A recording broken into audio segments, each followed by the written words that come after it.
Welcome back to Heroes of the Dorm in Los Angeles. My name is Trixler and with me is Grubby. These games have been pretty darn exciting. Game number 1 though, Boston just seemed to be on point. Yeah, it was off the charts. Their coordination and their team play and even their individual skill was really shining through in a few different engagements. It was really impressive to watch. Not to take away from the Ravens, but that was really nice. Yeah, Carleton University definitely can really just come back into the they would like to. They seem to be just a little bit off, which you could chalk up the nerves, because I did see some potential flares there of where they could really come together.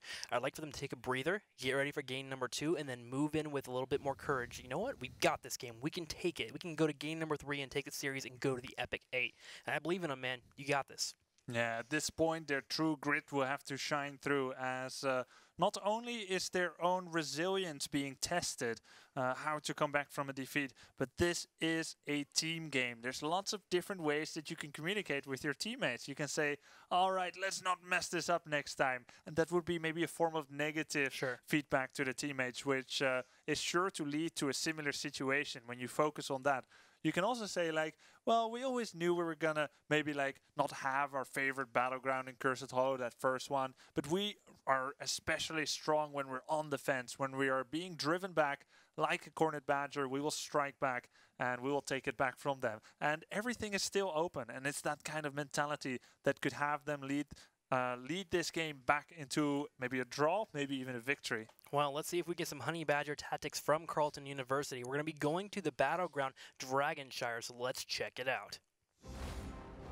Dragonshire is a map with 3 different lanes. It has a map mechanic where there are 2 different shrines to capture, 2 different dragon shrines. Capture them both and lasers will go to the middle of the map and you can capture and unlock the Dragon Knight.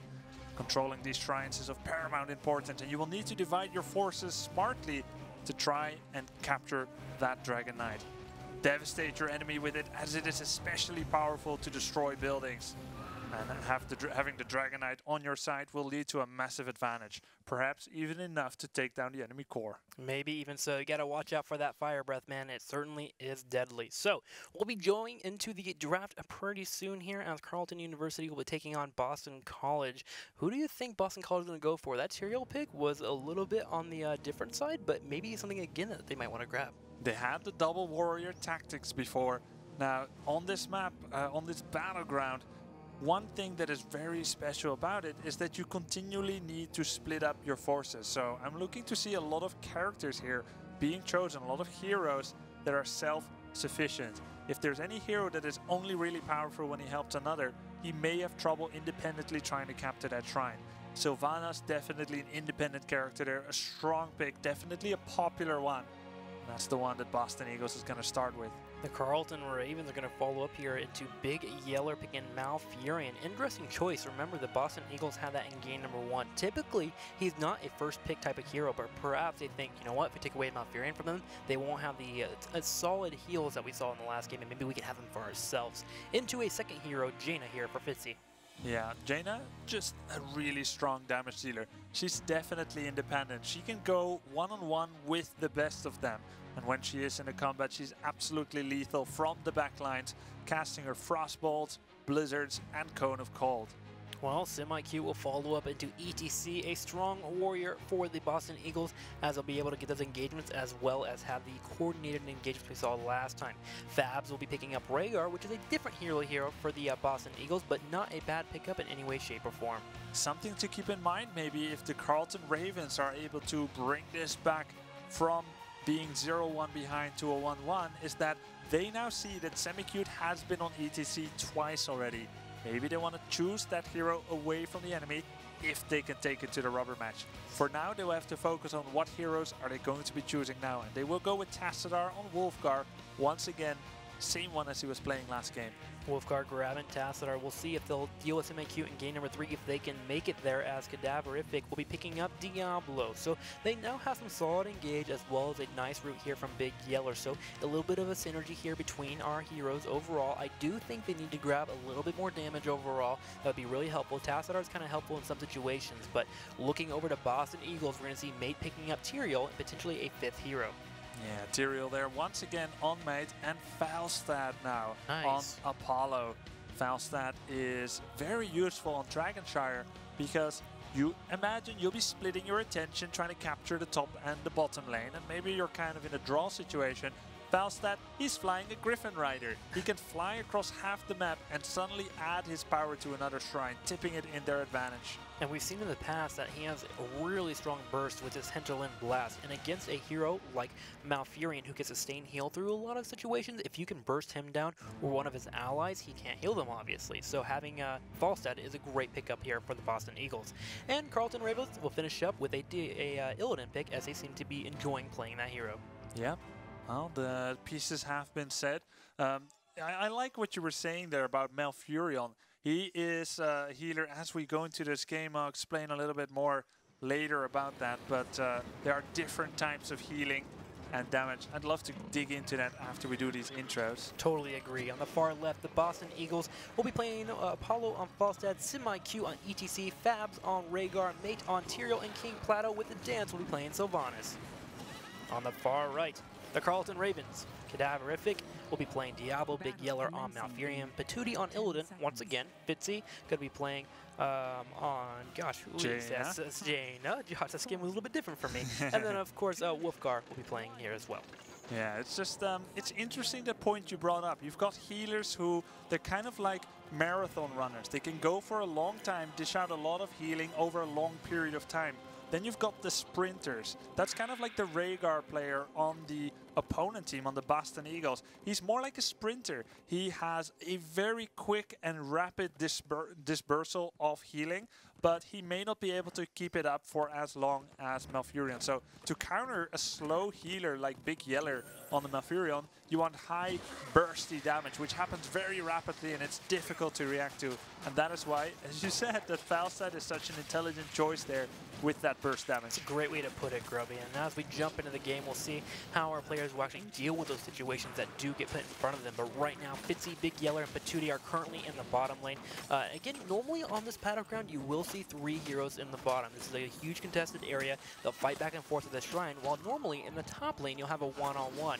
Usually it's warrior on warrior, but right now, let's go to the top lane, and you'll see that Apollo and Cadaveric, a warrior versus a assassin, are actually occurring here.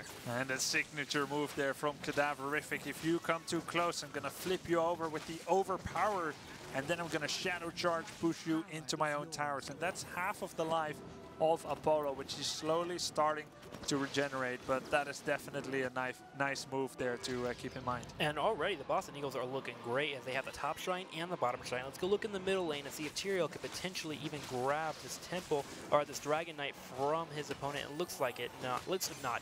Wolfgar is playing a hero that's actually very solid in the middle lane. He's got a great amount of way to push back lanes. He has a great amount of harassment too, and he's also ranged. And he has kind of an escape button. So he can delay this for a while, and we'll see how Mate actually deals with that. Yeah, a lot of these objectives function in a way just like kind of doing a dunk in basketball. If the hoop is open to you, you can just run there, you can dunk it and make an easy score. But if the enemy is there to interrupt you, you cannot engage in such brazen tactics. So Mayet, yes, the lasers were going there, the Dragon Knight was unlocked, it was up for the taking, but Wolfgar wasn't going to let that happen. He was zoning him out, he was blocking him out from trying to capture that Dragon Knight. Basically great defense overall, while his teammates in the bottom lane were actually able to grab the shrine, and they still have the control of it. They're actually going to be grabbing the Knights there on the right side, Patootie grabbing it overall, but Big Yeller and Fitzy trying to keep up the pressure. They got to be careful though, as Nate, King Plato, and Flabs are actually getting aggressive on this mercenary camp, and this is a bold play. Yeah, this is a good way to show that the Boston Eagles have learned from last game and general game insight. They can see when Patootie suddenly disappears. Is he idling away and loitering at his own core? No, he's doing other objectives, and Mayet was coming in there, trying to interrupt. He jumps on the circle, denies the capture, will jump in, Patootie nearly gets taken down, but nice movement there by Big Yeller as he understood that Patootie was going to be in trouble, needed a little bit of help, and he got a shield and some healing. Well, May 8 plays out well, and unfortunately not able to actually secure the Giant from their opponents. They were able to get away, so nicely played over them. I like the aggressive play, but I also like the composure and the realization that you're not going to be able to take something that you can't actually forcefully pull away. So nicely done there. Great job by Patootie and team to go ahead and grab those Giants. In the middle lane, we have the Tyrael trying to grab the Dragon Knight. He might be able to do so. He's got to do it quickly here as the blue team has held the bottom shrine for a while, but finally it's actually pulled away. Let's go look back at the Ravens as it look like they might be in a bit of engagement in the bottom lane. Yeah, anytime you got 2 of those shrines, the laser starts and your team can capture the Dragon Knight. So it's up to the other team to either interrupt the acquisition of that Dragon Knight or to capture one of those shrines away. It takes a few seconds, you need to drive out the enemy, but if you do it quickly enough, you've got someone interrupting the capture of that Dragon Knight, you will be able to stop that from happening and taking the pressure off the Cat, right, Trixler? Well, both teams are currently grabbing the bruiser camps in the top left and the top right, so nicely done for them as they're going to be getting a little bit of pressure and moving towards level 8/level 10. Those are the big goals for them. We do have Wolfguard in a little bit of trouble here in the middle lane. In fact, it looks like the Boston Eagles getting a little aggressive. Want to try and steal this from Patootie. Wow, Patootie has to go away. He is taking a massive amount of damage and a takedown. And they will be able to steal the bruiser camp here. Many have come, but wait a minute, not so easily. It's a 4 versus 4 now, and they don't want to give this one away. Fab's in trouble. He gets thrown down. The Wolf will go down as well. And finally, the Ravens are actually able to take the bruisers. Nice play overall for the Ravens, but it looks like may be able to sneak this Dragon. He grabs the Dragon, which means he can now push down the middle lane. Wow, okay, so even though Fabs was taken out there was enough space created that Mayed was able to get the Dragon Knight. Well, the blue team just a little bit ahead of experience. Still 8-8 though, looking pretty close. Patootie trying to put his damage on top of May 8. He has to be careful though because the Dragon can punt him away. Gonna fall away. They do grab the turrets overall. We'll have the Dragon transition to the top lane. They want to get a little bit more damage if possible on this turret wall. Now you can see that health bar on Mayed. The Dragon Knight is indeed sustaining some damage. He's still got about 35% of his life available there. About 20 seconds, whatever happens first. So he will be taken down now. Patootie doing the final hit. Dragon Knight goes down, but his worth was paid off. 4 towers were taken down, 2 in the middle and 2 in the top lane. That's especially really solid for an early game Dragon. Usually those are taken up pretty quickly, especially with the hero that Fitzy is playing, Jaina. Actually applies a solid amount of damage to that Dragon. So overall, the Boston Eagles got a nice trade out of that Dragon. Well done. Overall, looking at it, we're going to have the Eagles hit 10 pretty soon. They're very, very close to it. So you see them spreading out on the map, grabbing whatever they can, getting Giants, getting experience, getting towards that goal so they can force a quick team fight. And remember, we do have Giants on the very far right that the Ravens want to grab at this point, but this might be a point of contention for the Eagles. Yes, exactly. Well, let's see, level 10 was reached by the Boston Eagles, still level 9 for the Carleton Ravens, which means they have to give wide berth to any aggressive forays from the Boston Eagles into their own territory. Fitzy, he ain't happy about this happening, but he can't stop it all by his lonesome self. And they gotta wait, they gotta be patient until they will be more capable of dealing with the enemy. Yeah. Now they reach level 10. Never go into a situation where you're at a disadvantage if you can help it, and they did. But in the middle lane, oh, it looks like Tassadar was picked off very, very quickly here by Apollo and May just jumping straight on top of him. This is a 4v5 here, though, for the Ravens. They charge on May 8. He gets away nicely there using his Q ability. Patootie dies in as well, trying to get on Play-Doh. Apollo, though, putting the damage on the team, and here comes Semi-Q. He dies into the fight. They're trying to chase down Patootie. Overall, it looks like the Ravens are going to be forced to retreat as they just simply do not have the numbers.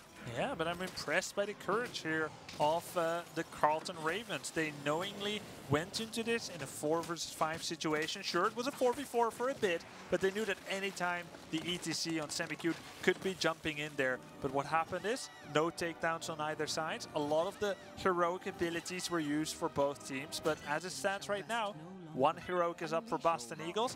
Carleton Ravens still have 2 available. I feel like the Ravens are doing a better job of staying in this game, though, compared to Cursed Hollow. They're going to the mid-game relatively even overall. I feel like the pace for the Eagles is a little bit faster, and they're trying to keep that pace up, but Ravens are matching it just a little bit. However, the shrines are now up. The bottom shrine is incontested here for the Ravens. They do have it secured. It looks like Fabs may be able to take it away, and the blue team does actually have the top shrine, which means they could try to grab a dragon now if they would like to in the middle lane. All right, 3 different points of fighting, top, middle, and bottom. Semicute will now try to get the Dragon Knight here, and he is at 99%, and he gets it. Wasn't able to steal the bottom shrine there. Let's take a look at the bottom shrine where there was a last-ditch effort to try and capture it. They will now start to disperse themselves. Tassadar, we kind of missed it there, but he got taken out once again. Sorry, we didn't show that one as the Dragon Knight here pushes into the top fort. We'll start kicking Patootie away, trying to do some damage. Solid play here by the Eagles. They realized that the 3 members for the Ravens were down the bottom near the shrine, which allowed for them to grab a couple of turrets up here in the very top. Try and push your advantage where your opponents are not at. Finally, though, it looks like the entire team for the Eagles are grouping up. They've hit level 13. They may want to engage here. Fitzy is the target if possible. Watch for May to possibly run in and try and cause some aggression. Fabs, Paulo, and Plato are focused down the fort, and here comes the engagement, Grubby. Fabs will heal himself, but that means that his major heroic ability healing cannot be used on anyone else right now. He's going to get focused again. He's at 10% life. In comes Patootie. They take down the Rhaegar player. 5 versus 4 situation. They are out for blood. They're not ready here. They want to keep continuing, but a complete dispersal of the opponent means they are too far. We cannot advance that far. Nice pickup, though. Remember, the Boston Eagles were at an advantage in that fight. They had a dragon, they had a lot of power, they had momentum, but the Ravens came in and kind of put a stop to that momentum. Now they can put momentum in if they would like in their lanes. They have Patootie once again soloing these bruisers. They have members in the top lane, the bottom lane, and the mid lane, getting to level 13 themselves. So for the next team fight, they're more even than they were in that last fight. Yeah, that's right, but they did use a number of heroic abilities. Carleton Ravens will have about 1 to 3 heroic abilities available in the next half minute or so. For Team Boston Eagles, they've got all 5. Now, can they start a fight in the next 20 seconds? That would be immensely advantageous. I think they'll be on the lookout for it. They are. They're looking for Diablo up here in the top right corner. Cadaver is all by himself. May just needs to use a judgment, start a fight, and then Semicute and Plato can go from there. We'll see if they'll try and jump on the character. However, Cadaver is playing a character that is a little bit on the healthy side, a lot of health overall. So if you do jump on him, you need to make sure that you are going to secure that takedown, and they're not quite sure. Gonna go ahead and spread out a little bit, as in the bottom lane, we have a lot of aggression here from the Ravens. They have Jaina, Patootie, they have Big Yeller. They were putting a lot of pressure on, and as the Eagles actually transition down there, they pull back wisely. Yeah, and that was a good division, a good safe play by Cadaverific there, as all the heroic abilities are off of cooldown again. They're available. Keep in mind, Boston Eagles is leading with 1-2-0. This is the best 2 out of 3 match. If Boston Eagles wins this one, they will move on to the Epic 8. And Super 16 will have Carleton Ravens being left behind there, knocked out of the tournament. But if they are able to bring it back to a 1-1, they'll be decided. The Eagles grab some infrastructure down the bottom right as they do take out the fort. They had Tiro right above, actually, looking at this path, looking for any type of aggression that could come from the Ravens. However, that did not occur. The Ravens, though, did grab the top shrine.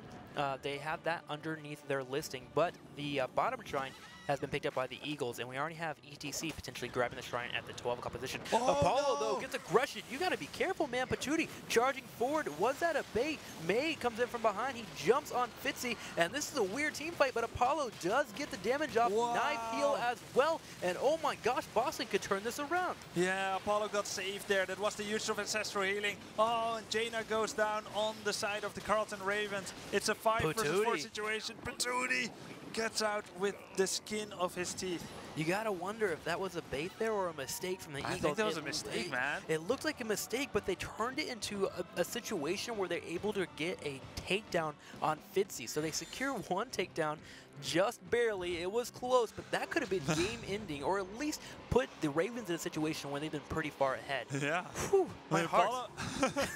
Apollo was flying in there. Don't mind me. I'm just flying to the very den of the lion. Sometimes man. you just gotta take flight, man. Just jump off of that branch, and we'll see if the Eagles will try it once again. That actually is very fitting for being the Eagles. However, the Ravens now moving towards level 16. They're about halfway away from grabbing that important level, and you see the Eagles having that lead right now. They're sharking for some kind of takedown. They want to jump up Fitzy. In fact, you see a small ping there. Oh, Fitzy, Fitzy, be careful. Oh, he caught wind of it and changed direction. Wolfgar, though, Wolfgar uses his dimensional shift. He's invincible and invisible.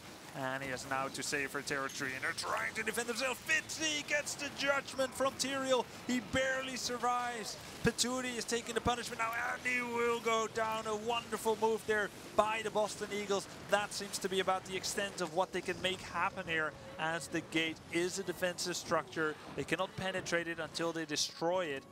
But a nice move there. Patootie taken down, and this probably leaves the Dragon Knight for the Boston Eagles. I want to say there was some good defensive plays there for the Ravens, but overall the Eagles were able to get Patootie. I feel like Patootie should have pulled back, wait for Gina to get healed up a little bit, Fritzy, before they go in. But now Cadaver trying to cause a fight here where he wants to prevent his opponents from grabbing this Dragon Knight. Looks like a stage dive though is huge as SemiQ jumps in. Fritzy in trouble on the top left.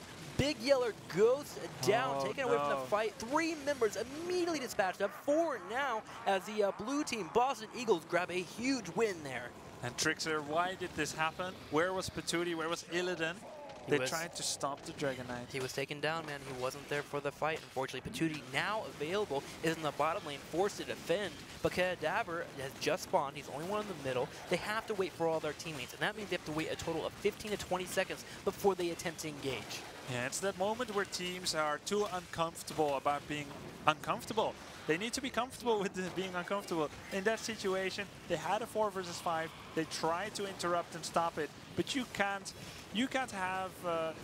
go near a line and expect it not to bite back. It was a 4 versus 5, and they got eliminated. It was disastrous, and it all started there with Sylvanas there, doing a Wailing Arrow, hitting everyone, silencing them, making them unable to use any of their abilities, and then they just got completely split. It was a rout, but they got chased and taken down. Gotta agree with you. The Boston Eagles are just showing such a huge advantage in team fights. The Ravens need to respect that a little bit and make sure that they're coordinated and together, but right now they're about to be 3 to 4 levels behind their opponents. Now, they are kind of edging their way back in, but overall, the Eagles seem to be in the driver's seat right now. They're driving the Ferrari, and they're really just moving forward. Can the Ravens figure out a way to come back in the situation? And for me, I just want to ask you, Grubby, what would you do here? You're so far behind. You have to make a play, of course. What's the best way for you to do that? So I've been in situations like this in Heroes of the Storm, and I'm sure you won't like the answer. Heck, I don't even like it. But you know what I do here? I'm the one who, just to make an analogy, I keep getting bullied here, and I'll just be like, I want to do something back. I take my whole team, we go to the top lane, we start attacking a fort. It doesn't make sense. You're not allowed to be that far out on the map, but I want to strike back. And sometimes doing something so unpredictable can actually lead to some advantages and get a takedown. Sometimes chaos can get you into the game. We'll see if the Ravens can introduce any chaos in any way, shape, or form. Right now, they're forced to defend, though. They have mercenary camps pushing down the bottom lane, taking out their turrets. They're finally going to deal with everything down here in the bottom lane, but the top lane is going to have aggression, too. Let's go look at the top lane. Right now, we have mercenary camps and ETC, SemiQ, pushing the lane. So right now, it might be the chance that they could go in for an engagement, but remember, SemiQ can jump in at any point. So if they do go in, they have to get rid of someone very, very quickly.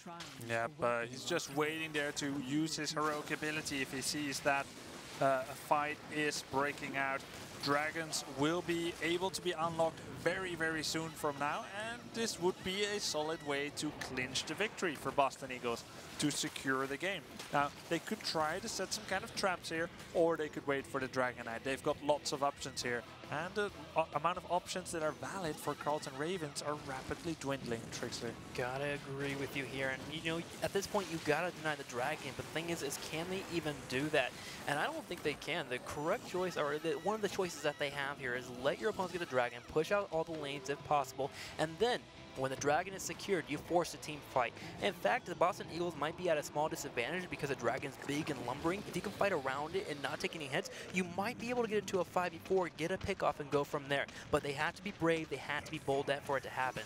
The Ravens now are posturing for a defense as the Eagles are looking to end the game. Yep, and are they going to do it the safe way? Are they going to take down 1 and then 2 keeps? Or will they go straight for the core? It does look like they will attack the bottom keep first. SemiQ coming in there, using that fire breath, whacking away at those towers. And now this fight starts. Carleton Ravens jump in. The Ravens are going for it. Apocalypse does hit. Patootie dives into the back line, but he's all by himself. The burst from Apollo takes out the member. Big Yeller in trouble as well, trying to run away. Fitzy as well, low in HP, but overall the Eagles have not lost anyone yet. Apollo moving forward. Fitzy is taken down. Cadaver in trouble at the same time, will be forced to retreat. Wolfgar goes down. 3 members down for the Ravens. The Eagles moving forward, wanting to clinch victory here, and it looks like they may just have it. Wow, Cadaver, if it got taken down there, it's a 5 versus 1 situation, a massive advantage. They're going for the core, they're going for the throne, and it does look like they'll be able to get it.